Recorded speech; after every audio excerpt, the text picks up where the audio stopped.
ओम शांति। आज 4 सितंबर 2024 की साकार मधुर महावाक्य है।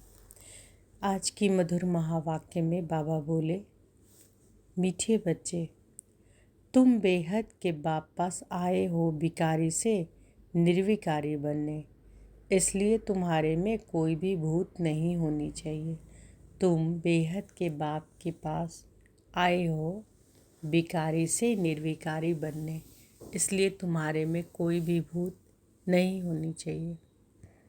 प्रश्न है, बाप अभी तुम्हें ऐसी कौन सी पढ़ाई पढ़ाते हैं जो सारे कल्प में नहीं पढ़ाई जाती? बाप कब अभी तुम्हें ऐसी कौन सी पढ़ाई पढ़ाते हैं जो सारे कल्प में नहीं पढ़ाई जाती? उत्तर है, नई राजधानी स्थापन करने की पढ़ाई, मनुष्य को राजाई पद देने की पढ़ाई इस समय सुप्रीम बाप ही पढ़ाते हैं। यह नई पढ़ाई सारे कल्प में नहीं पढ़ाई जाती। इसी पढ़ाई से सतयुगी राजधानी स्थापन हो रही है। तो अभी कौन सी पढ़ाई बाबा पढ़ा रहे हैं जो सारे कल्प में नहीं पढ़ाई जाती? तो नई राजधानी स्थापन करने की पढ़ाई, मनुष्य को राजाई पद देने की पढ़ाई इस समय सुप्रीम बाप ही पढ़ाते हैं। यह नई पढ़ाई सारे कल्प में नहीं पढ़ाई जाती। इसी पढ़ाई से सतयुगी राजधानी स्थापन हो रही है। ओम शांति। यह तो बच्चे जानते हैं कि हम आत्मा है, न कि शरीर। इनको कहा जाता है देही अभिमानी। मनुष्य सब है देह अभिमानी। यह है ही पाप आत्माओं की दुनिया अथवा भिखारी दुनिया। रावण राज्य है, सतयुग पास्ट हो गया है। वहाँ सब निर्विकारी रहते थे। बच्चे जानते हैं कि हम ही पवित्र देवी देवता थे जो 84 जन्मों के बाद फिर पतित बने हैं। तब तो 84 जन्म नहीं लेते हैं, सब तो 84 जन्म नहीं लेते हैं। भारतवासी ही देवी देवता थे जिन्होंने 82, 83, 84 जन्म लिए, वही पतित बने हैं। भारत ही अविनाशी खंड गाया हुआ है। जब भारत में लक्ष्मी नारायण का राज्य था तब इसे नई दुनिया नया भारत कहा जाता था। तो जब भारत में लक्ष्मी नारायण का राज्य था तब इसे नई दुनिया नया भारत कहा जाता था। अभी यह पुरानी दुनिया पुराना भारत, वह तो संपूर्ण निर्विकारी था, कोई विकार नहीं था। वह देवताएं ही 84 जन्म ले अभी पतित बने हैं। काम का भूत, क्रोध का भूत, लोभ का भूत, यह सब कड़े भूत है। इनमें मुख्य है कौन सा भूत? देह अभिमान का भूत।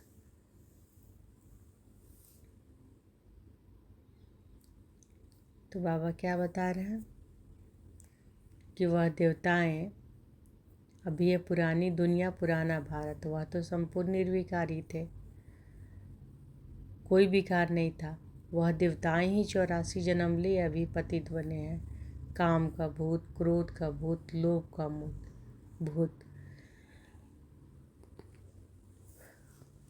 यह सब कड़े भूत है। और इनमें मुख्य कौन सा है? मुख्य कौन सा भूत है? देह अभिमान का भूत। रावण का राज्य है ना, यह रावण है भारत का आधा कल्प का दुश्मन। जब मनुष्य में 5 विकार प्रवेश करते हैं, इन देवताओं में यह भूत नहीं थे। फिर पुनर्जन्म लेते लेते इनकी आत्मा विकारों में आ गई। तुम जानते हो कि हम जब देवी देवता थे तो कोई भी विकार का भूत नहीं था। सतयुग त्रेता को कहा ही जाता है राम राज्य, द्वापर कलयुग को कहा जाता है रावण राज्य। सतयुग त्रेता को क्या कहा जाता है? राम राज्य। और द्वापर कलयुग को कहा जाता है रावण राज्य। यहाँ हर एक नर नारी में 5 विकार है। द्वापर से कलयुग तक 5 विकार चलते हैं। अब तुम पुरुषोत्तम संगम युग पर बैठे हो। बेहद के बाप के पास आए हो विकारी से निर्विकारी बनने के लिए। निर्विकारी बन। अगर कोई विकार में गिरते हैं तो बाबा लिखते हैं कि तुमने काला मुंह किया। अब गोरा मुंह होना मुश्किल है, 5 मंजिल से गिरने जैसा है, हड्डियां टूट जाती है।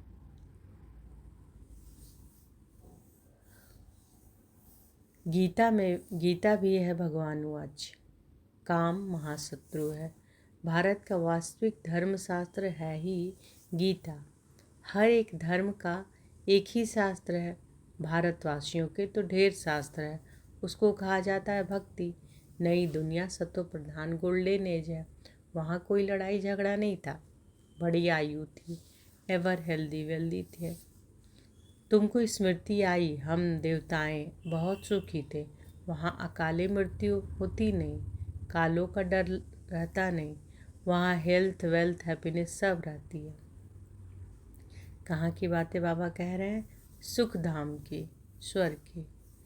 नर्क में हैप्पीनेस होता नहीं, कुछ न कुछ शरीर को रोग लगा रहता है। यह है अपार दुखों की दुनिया, वह है अपार सुखों की दुनिया। बेहद का बाप दुखों की दुनिया थोड़े ही रचेंगे। बाप ने तो सुख की दुनिया रची। फिर रावण राज्य आया तो उनसे दुख अशांति मिली। सतयुग है सुख धाम, कलयुग है दुख धाम। विकार में जाना गोया 1-2 पर काम कटारी चलाना। विकार में जाना गोया क्या है? 1-2 पर काम कटारी चलाना। मनुष्य कहते हैं यह तो भगवान की रचना है ना, परंतु नहीं, भगवान की रचना नहीं, यह रावण की रचना है। भगवान ने तो स्वर्ग रचा, वहाँ काम कटारी होती नहीं। ऐसे नहीं कि दुख सुख भगवान देता है। अरे भगवान बेहद का बाप बच्चों को दुख कैसे देगा? वह तो कहते हैं कि मैं सुख का वर्षा देता हूँ। फिर आधा कल्प के बाद रावण श्रापित करते हैं। सतयुग में तो अथाह सुख है, माला माल थे। एक ही सोमनाथ के मंदिर में कितने हीरे जवाहरात थे। भारत कितना सॉल्वेंट था, अभी तो इंसॉल्वेंट है। सतयुग में 100% सॉल्वेंट, कलयुग में 100% इंसॉल्वेंट। यह खेल बना हुआ है। अभी यह आयरन एज, खाद पढ़ते पढ़ते बिल्कुल तमो प्रधान बन गए हैं। कितना दुख है। यह एरोप्लेन आदि भी 100 वर्ष में बने हैं। इनको कहा जाता है माया का पंप। तो मनुष्य समझते हैं साइंस ने तो स्वर्ग बना दिया है, परंतु यह है रावण का स्वर्ग। कलयुग में माया का पंप देखकर तुम्हारे पास मुश्किल आते हैं। समझते हैं कि हमारे पास तो महल मोटरें आदि हैं। बाप कहते हैं स्वर्ग तो सतयुग को कहा जाता है, जब इन लक्ष्मी नारायण का राज्य था। अब इन लक्ष्मी नारायण का राज्य थोड़े ही है। अब कलयुग के बाद फिर इनका राज्य होगा, आएगा। तो बाबा क्या बता रहे हैं कि सतयुग में 100% सॉल्वेंट है, कलयुग में 100% इंसॉल्वेंट। यह खेल बना हुआ अभी है आयरन एज। खाद पढ़ते पढ़ते बिल्कुल तमो प्रधान बन गए हैं। कितना दुख है। यह एरोप्लेन आदि भी 100 वर्ष में बने हैं। इनको कहा जाता है माया का पंप। तो मनुष्य समझते हैं साइंस ने तो स्वर्ग बना दिया, परंतु यह है रावण का स्वर्ग। कलयुग में माया का पंप देख तुम्हारे पास मुश्किल आते हैं। समझते हैं हमारे पास तो महल मोटरें आदि हैं। बाप कहते हैं स्वर्ग तो सतयुग को कहा जाता है, जब इन लक्ष्मी नारायण का राज था। अब इन लक्ष्मी नारायण का राज्य थोड़े ही है। अब कलयुग के बाद फिर इनका राज्य आएगा। पहले भारत बहुत छोटा था। नई दुनिया में होते ही हैं 9 लाख देवताएं। बस पीछे वृद्धि को पाते रहते हैं। सारे सृष्टि वृद्धि को पाती है ना। पहले पहले सिर्फ देवी देवता थे। तो बेहद का बाप वर्ल्ड की हिस्ट्री ज्योग्राफी बैठ समझाते हैं। बाप बिगर और कोई बतला ना सके। उनको कहा जाता है नॉलेजफुल गॉड फादर, सब आत्माओं का फादर। आत्माएं सब भाई भाई हैं, फिर भाई और बहन बनती हैं। तुम सब हो एक प्रजापिता ब्रह्मा के एडॉप्टेड चिल्ड्रन।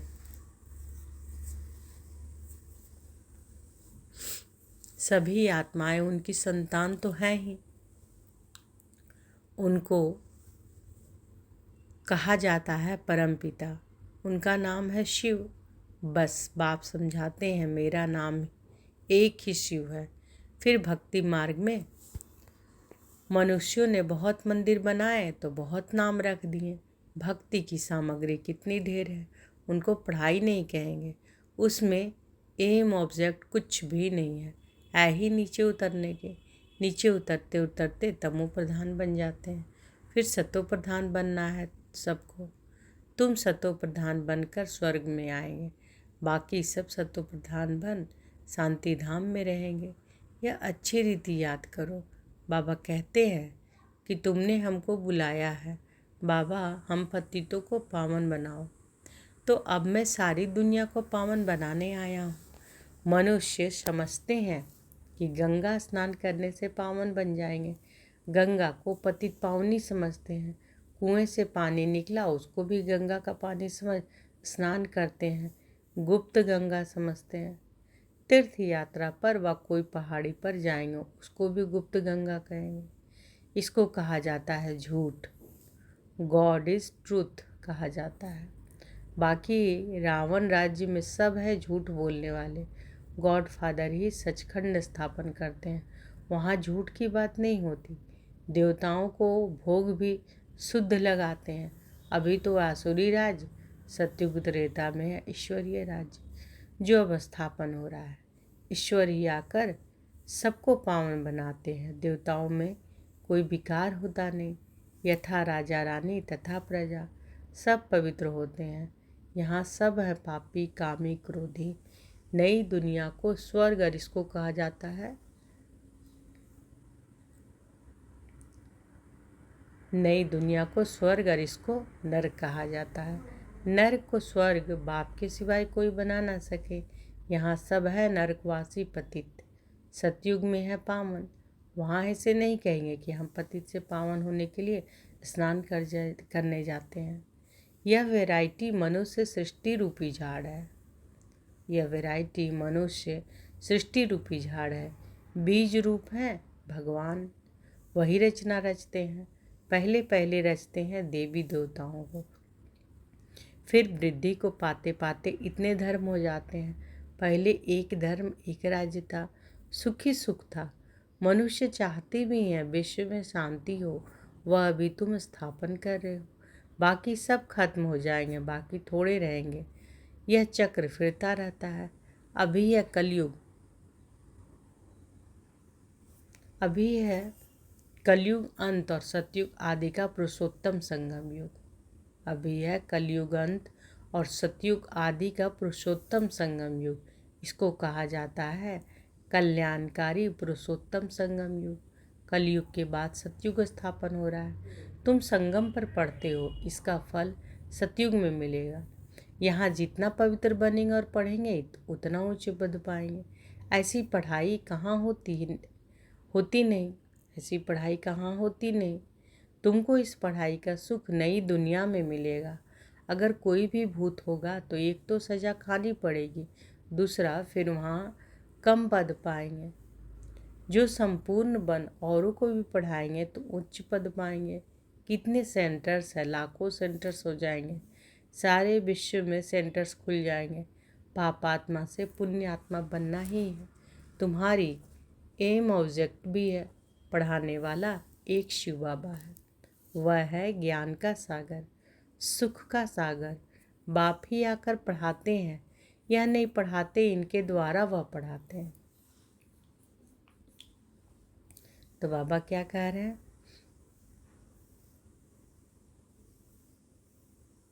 कि पापात्मा से पुण्यात्मा बनना ही है। और एम ऑब्जेक्ट यानी तुम्हारा लक्ष्य क्या है? लक्ष्य है ना लक्ष्मी नारायण बनना। नर से नारायण और नारी से लक्ष्मी।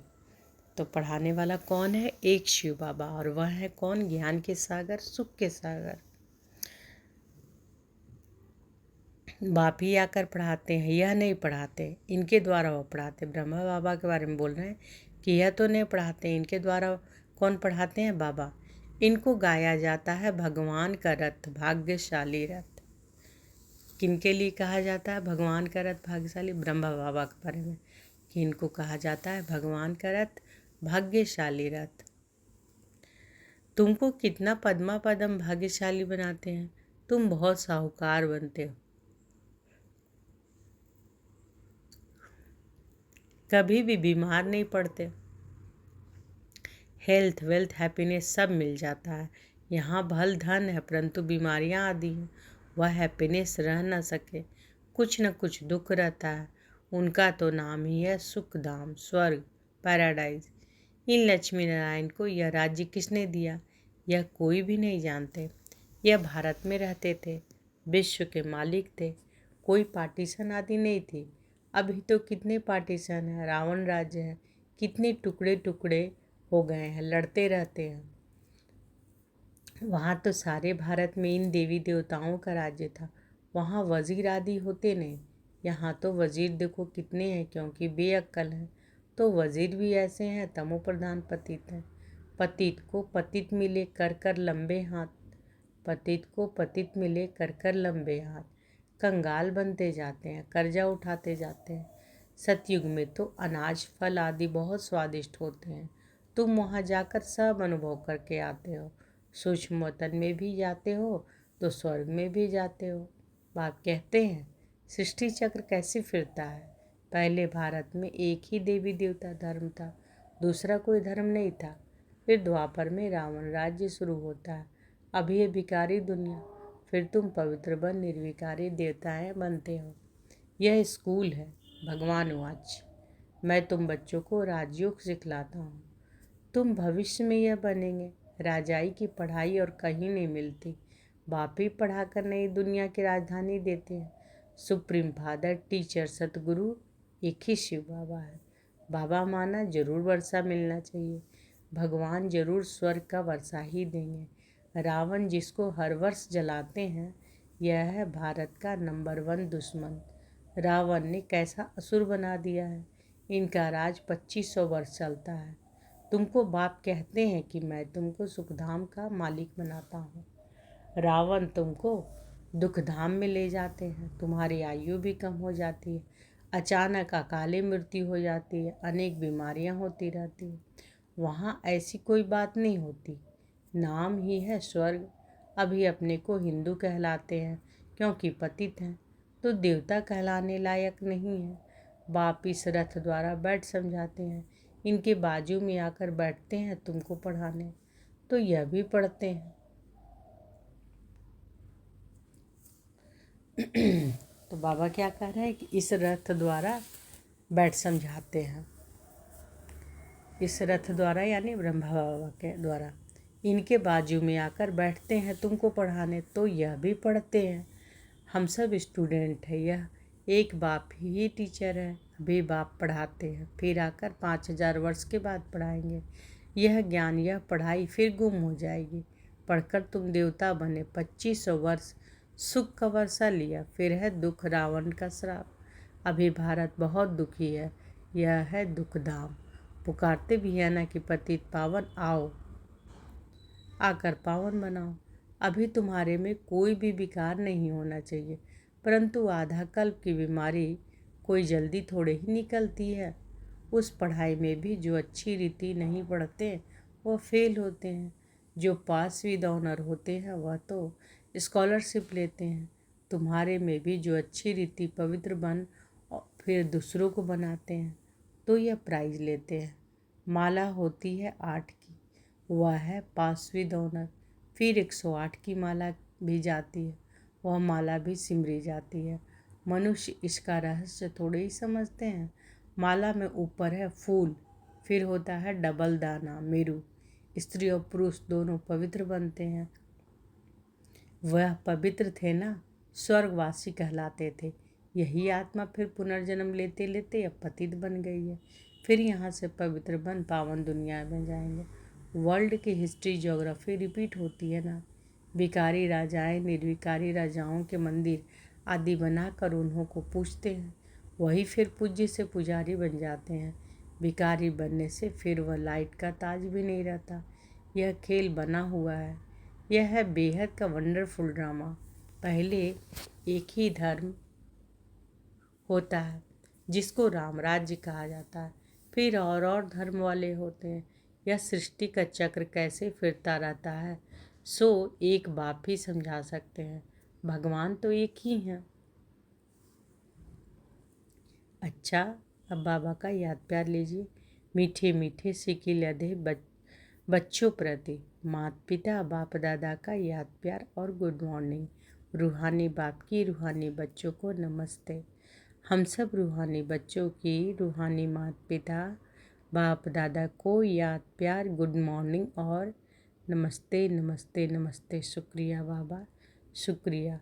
धारणा के लिए मुख्य सार। पहला है, स्वयं भगवान टीचर बनकर पढ़ाते हैं, इसलिए अच्छी रीति पढ़ना है। स्वयं भगवान टीचर बनकर पढ़ाते हैं, इसलिए अच्छी रीति पढ़ना है। स्कॉलरशिप लेने के लिए पवित्र बनकर दूसरों को पवित्र बनाने की सेवा करनी है। दूसरा, अंदर में काम क्रोध आदि के जो भी भूत प्रवेश है उन्हें निकालना है। एम ऑब्जेक्ट को सामने रखकर पुरुषार्थ करना है। बाबा आज वरदान दिए हैं तो अनुभव करें कि बाबा का वरद हस्त हमारे सिर पर है। बाबा ने वरदान दिया, माया की छाया से निकल याद की छत्र छाया में रहने वाले बेफिक्र बादशाह भव। माया की छाया से निकल याद की छत्र छाया में रहने वाले बेफिक्र बादशाह भव, जो सदा बाप की याद की छत्र छाया के नीचे रहते हैं, वो स्वयं को सदा सेफ अनुभव करते हैं। माया की छाया से बचने का साधन है बाप की छत्र छाया। छत्र छाया में रहने वाले सदा बेफिक्र बादशाह बनेंगे। अगर कोई फिक्र है तो खुशी गुम हो जाती है। खुशी गुम हुई, कमज़ोर हुए तो माया की छाया का प्रभाव पड़ जाता है, क्योंकि कमज़ोरी ही माया को आवाहन करती है। माया की छाया स्वप्न में भी पड़ गई तो बहुत परेशान कर देगी, इसलिए सदा छत्र छाया के नीचे रहो। स्लोगन है, समझ के स्क्रू ड्राइवर से अलबेलेपन के लूज स्क्रू को टाइट कर सदा अलर्ट रहो। समझ के स्क्रू ड्राइवर से अलबेलेपन के लूज स्क्रू टाइट कर सदा अलर्ट रहो। तो आज की मधुर महावाक्य में बाबा क्या बोले कि तुम बेहद के बाप के पास आए हो और भिखारी से निर्विकारी बनने, इसलिए तुम्हारे में कोई भी भूत नहीं होना चाहिए। और सबसे बड़ा भूत क्या है, क्या बोले बाबा? देह का, है ना, देह अभिमान का भूत कि मैं ये हूँ, मैं वो हूँ। भूत है कौन कौन? भूत तो है काम का भूत, क्रोध का, लोभ का, मोह का, ये सारे भूत है। लेकिन सबसे बड़ा भूत कौन है? देह अभिमान का। अच्छा, शुक्रिया बाबा, शुक्रिया। ओम शांति।